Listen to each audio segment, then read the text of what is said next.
The vast majority of AAA multi-platform games, when released, get the PC version at the same time as their console versions, to the point where asking if that will be the case is almost pointless and funny enough. While this is certainly true of the vast majority of multi-platform studios, it certainly isn't true of the largest ones. Rockstar Games has a large audience on the PC platform and has enjoyed incredible success over the years, but whether new Rockstar Games will be released to PCs on day one is a question that is always asked by the gaming community, and the answer is almost always no. Grand Theft Auto 6 is finally going to look like a real game that we might be able to play in a few years, not just the game we've been hoping we'd hear about for a long time. In early December, Rockstar will unveil the first official trailer for the next major in its flagship series, and although there are many questions about the game, whether it will be available for PCs on release day is always one of the most ambiguous and still difficult to come up with a clear answer. If we simply follow Rockstar's record and assume that the studio's history will have some information about its future actions, we would conclude that Grand Theft Auto 6 will only be released on PlayStation 5 and Xbox XS series at launch. Given the fact that the game in question probably won't be released until late 2024 or sometime in 2025, it probably won't be intergenerational, although it's a different discussion. Over the past 15 years, the number of titles released by Rockstar simultaneously with the console for PC hasn't been as many as the number of fingers in one hand. In fact, you only need one finger. Max Payne 3 is the only one that's coming to PC 2 weeks after consoles. Apart from that, Grand Theft Auto 4 didn't release for PCs until a few months after the console launch. Grand Theft Auto 5 was a year and a half away. Red Dead Redemption 2 has arrived on PC a year after launching for PS4 and Xbox One. Even something like LA Noire was released for PCs about half a year after the release of consoles. Discover the depth of the disaster since the original Red Dead Redemption is not yet available for PCs. So it's clear that making your games available to a PC audience isn't something Rockstar generally prioritizes, meaning it's easy to see why anyone would be hesitant about the possibility of GTA 6 breaking that trend.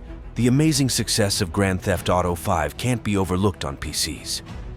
This open-world game has always been one of the most downloaded Steam games since its release on the platform in 2015, to the point that we still see more than 100,000 players a day after 8 years. Rockstar has always sold large amounts of GTA to PC players, and most importantly, for the lower tiers of the company, a significant portion of the game's microtransactions revenue has also been generated on the platform. Is this what Rockstar wants from day one for GTA 6? Regardless of what priorities have they had in the past? Frankly, a lot of this may depend on how Rockstar manages with the online component of Grand Theft Auto 6. For example, does the company plan to adopt the approach it took on Red Dead Redemption 2 and first release GTA 6 as single-player game, before they add their online component to it later? Note that this is the same model that both Red Dead Redemption 2 and GTA 5 followed, so there's a good chance that GTA 6 will follow suit. If GTA 6 was initially released without an online component, we wouldn't be surprised if it was really a console exclusivity at launch. Anyway, Rockstar has used a two-step release strategy to make more impact in the past, so who can say that they still don't have the plan in mind for their next release?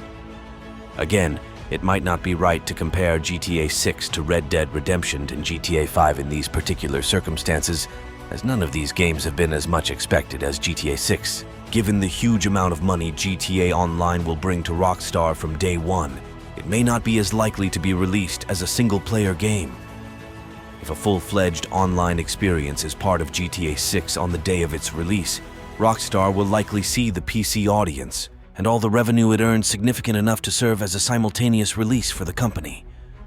Of course, we also have to consider the possibility that the transition from GTA 5 to GTA 6 Online may not be an instantaneous transition. Anyway, the former has a massive dedicated base of players, one that has been maintained at this point for nearly a decade. Giving up support for a game that has sold more than 190 million units to focus entirely on a newly released game probably won't be the best business decision, and it's entirely possible that Rockstar would instead prefer to keep GTA 5 for a while at least until its successor is sold enough to achieve its level of sustained and guaranteed commercial success and engagement. What exactly would this scenario mean for the PC version? Does Rockstar want to make sure that Grand Theft Auto 6 is available on more platforms so that it can quickly assemble a significant player base? Or does holding GTA 5 mean the company will have enough time to build GTA 6 online components and bring the game to additional platforms? Given the company's history of personal computing platforms, the second is more likely.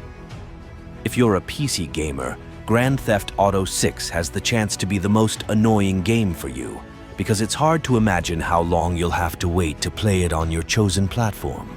We hope Rockstar breaks the tradition and surprises us by putting games on all the platforms on day one, but most of the signs seem to point out that it won't.